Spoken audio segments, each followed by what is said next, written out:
Des jeunes apprennent étape par étape comment utiliser correctement un préservatif.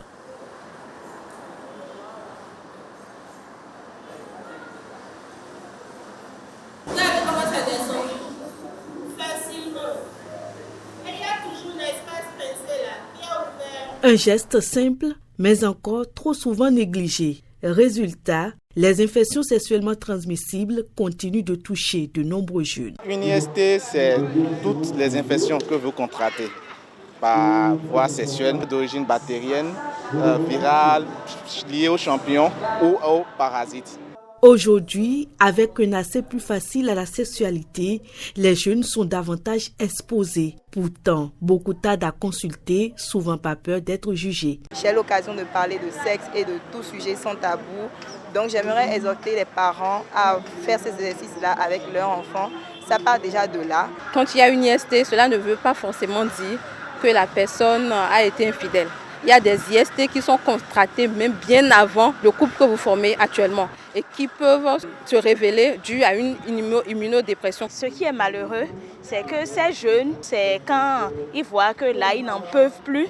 Et quand c'est au stade final, ils ont pris des médicaments et ça ne marche pas. C'est en ce moment maintenant qu'ils viennent vers nous. Cette réalité bien visible dans les formations sanitaires se reflète également dans les chiffres enregistrés en clinique ou au laboratoire. Déjà sur 10 échantillons, vous pouvez juste avoir 3 qui concernent un prélèvement d'IST. Ce qu'on observe plus comme germe, c'est la gonococcie.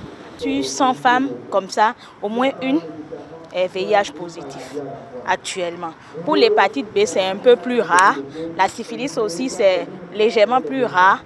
Pour ce qui est des infections qui ne sont pas virales, sur 200 cas comme ça, on peut trouver un cas actuellement là où moi je suis. Et c'est à la phase où il y a pratiquement des résistances qu'on les diagnostique.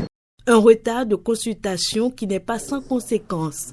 Lorsqu'elles ne sont pas prises en charge à temps, les IST peuvent évoluer vers des formes graves. Les IST, notamment, qui peuvent évoluer sur 20 ans ou même plus, et qui même peuvent donner des AVC chez le malade qui n'est pas bien suivi et qui n'est pas bien pris en charge. Pour les IST d'origine bactérienne, elles ont un traitement, mais les IST d'origine virale n'ont pas pour la plupart de traitement.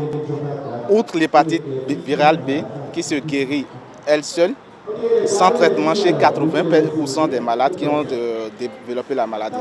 Risque d'AVC, infection chronique, troubles de la fertilité, atteinte durable à la santé. Des conséquences évitables grâce à un diagnostic précoce. Dire oui, je suis infectée et aller vers un professionnel de santé, si tout le monde pouvait réagir ainsi, je pense que ça va réduire considérablement le nombre d'IST.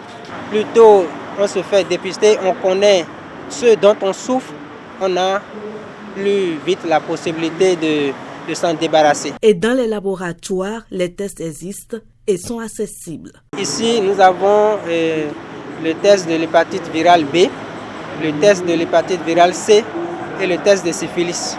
Il y a une équipe pour faire le test de dépistage du VIH-Sida. Les vaccins aujourd'hui ne sont pas faits pour détruire la fertilité des enfants. Allons vacciner nos filles contre le human papillomavirus, par exemple. Face aux IST, le silence est un risque.